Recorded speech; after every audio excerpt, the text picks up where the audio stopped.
In terms of the political framework, this is my second set of points.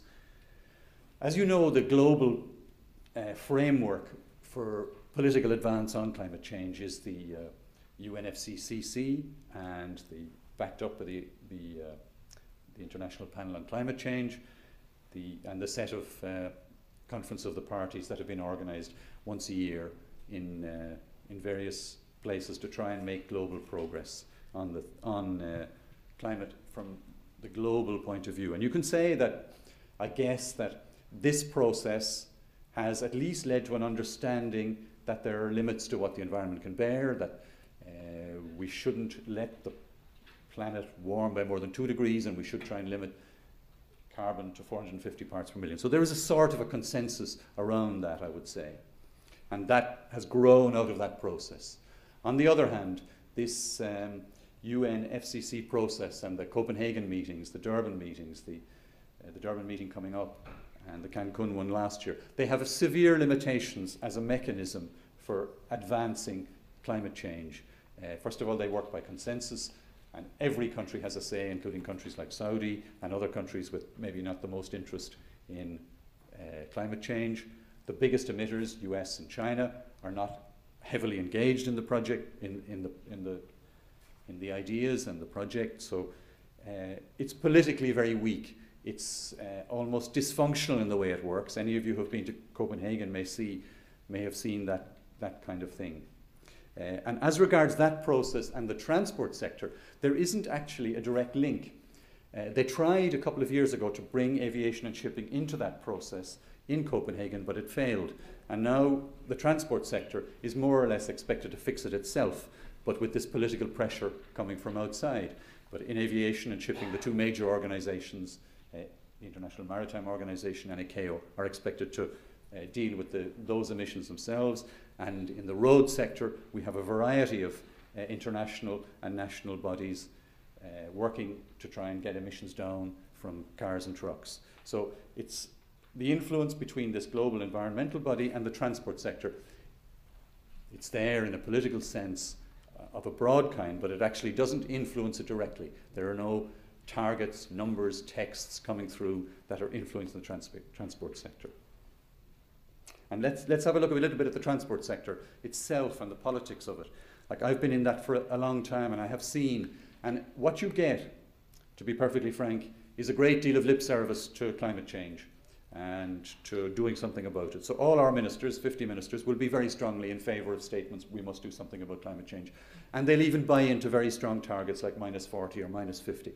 But the fact is, though, that when it comes back to real politics at home, it's much harder to do, it's much harder to implement, and delivering those kind of targets, -40, -50, for transport, we don't know how to do it yet. We do not know how to do it. We don't have the instruments, we don't have the politics that will make it work.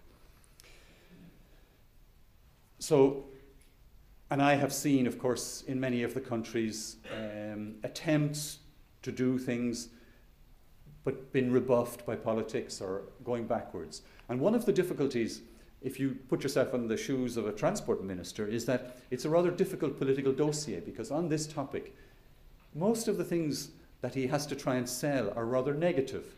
You have to either increase prices, or you have to charge more, or you have to restrict mobility and so on. So it's not a very attractive political agenda for a transport minister. So it's much better to be an environment minister or a climate change minister, and you can tell other people what to do, but you don't actually have to deliver so much. So I think that's a part of the problem of the transport ministries, that they need to change and be much more reactive and be not just responding to events and trying to deal with them and taking the political consequences, but actually influencing them up the line. So being involved when trips get generated, when planning is made, and so on. And all that politics of it will make, I think, make it, in a longer term, a better opportunity for transport ministers to be actively involved and be able to deliver. Now, on the political framework, I mean, there is an interesting thing that the public, everybody says the public is very much in favour of climate change measures, and it's true. You know, you see it in political parties everywhere. There are very strong opinions from the bottom up for climate change. But there's a little bit of hypocrisy about it too, and it's rather typical of people to want to pay less taxes and to have more public services. And it's a bit the same in this, you know.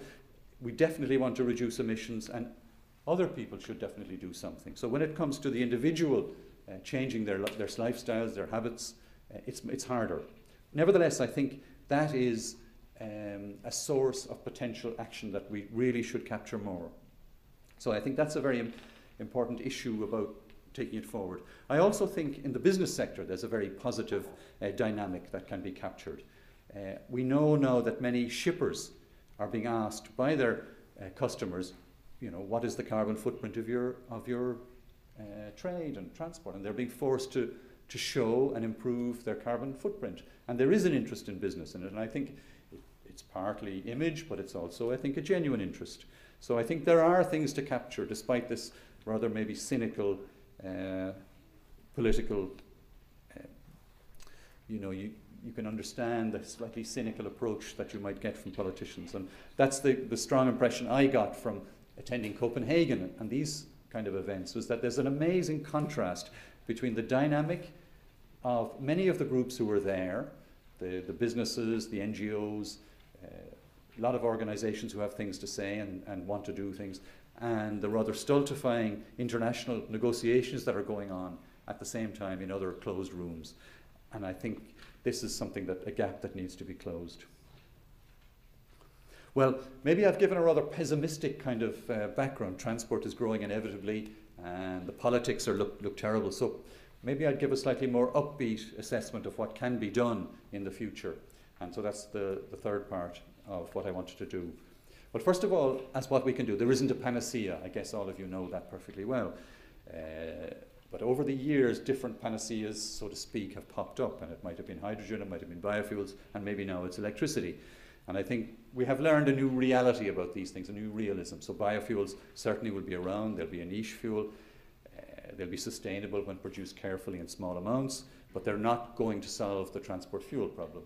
I don't know, the IEA recently said that maybe a quarter of the total fuels in transport could be biofuels by 2050. I'm not sure myself.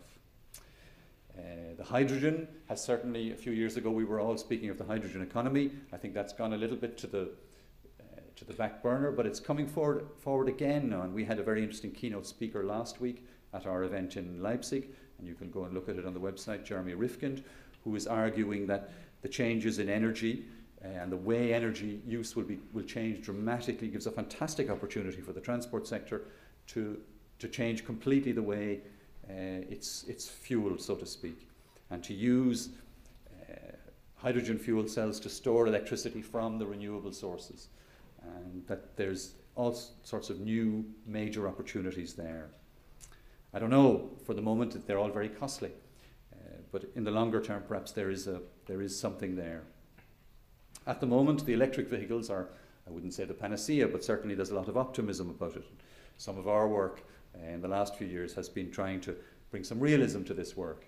You know, some of the governments have had very high targets, like 10% of the fleet by 2020 and so on, which seem very high to me. Governments are obliged to give very high subsidies, and the question is how long they should continue. I think, from what I said about the politics a while ago, you need something. You need some positive things to give some incentives to people to change to this new technology. So you need some subsidies. But can we afford to do it for a long time? Can we afford to do it over enough people to get the growth on the curve we need? So no panaceas, but there are lots of things we can do. We have always emphasized, and I think David will say a lot more about this, is that the existing technology, the internal combustion engine, has still a long way to go. And the work we have done together shows that in our 50 by 50 work that we think we can get 50% improvements by 2050. And all of the things that lead to that, they're small, they're cumulative, they're cost effective, and they can all be done. And all of those seem to me to be a very solid way forward over the next few years. One of the questions that people ask is about technology and behavior. Is it going to be technology? Is it going to be behavior? There's going to be a bit of both, but I think the majority of it will be technology. We'll find behavioral changes too. ITS, that's intelligent transport systems technology, has a great potential to deliver, and a framework for this is underway. So you can certainly save a lot of kilometres if you know where you're going to park and not search around. There are lots of generators of transport activity, like supermarkets, like airports, that could rationalise their transport activities. There are lots of activities for fleet management. Lots of companies can rationalise their fleet management, can save fuel. There are many, many accumulated things. And like I said a while ago, there's a dynamism to be captured in companies, in cities, and individuals, where maybe the governments themselves seem to be rather blocked, but there is a dynamic to be captured. So also it's interesting, I think, that we might find some countries that are ready to take risks, probably not the biggest ones, the smallest ones, Denmark and Netherlands and so on, that would set the lead and would show that you can do a lot of these things and not be harmed economically. I think one other thing that's still really needed is our analytical base is still not solid enough. We have asked countries about the measures they're doing to reduce carbon, and they tell us all sorts of things: support railways, climate, support public transport, all sorts of things. And so I think the analytical base is still not solid. We still don't know what the measures are, how much they cost. So, and in that, the real thing that we need is a price for carbon. I think that's a key issue, is a price for carbon. So in the end, I would say that carbon is not the only issue in transport policy. There are many other issues in transport policy. It isn't even maybe the priority issue, but there are many things in transport policy that bring gains in safety or in congestion relief that also bring benefits in reducing CO2 emissions. And I think that's the way our transport policy should develop, with some specific areas of concern for the emissions themselves, but also continuing with the kind of good things we do in transport policy, which bring benefits also in several other areas. Mr. Chairman, I think I have already used up my time, so I'll stop there. Thank you very much indeed. Thank you for your attention, everybody.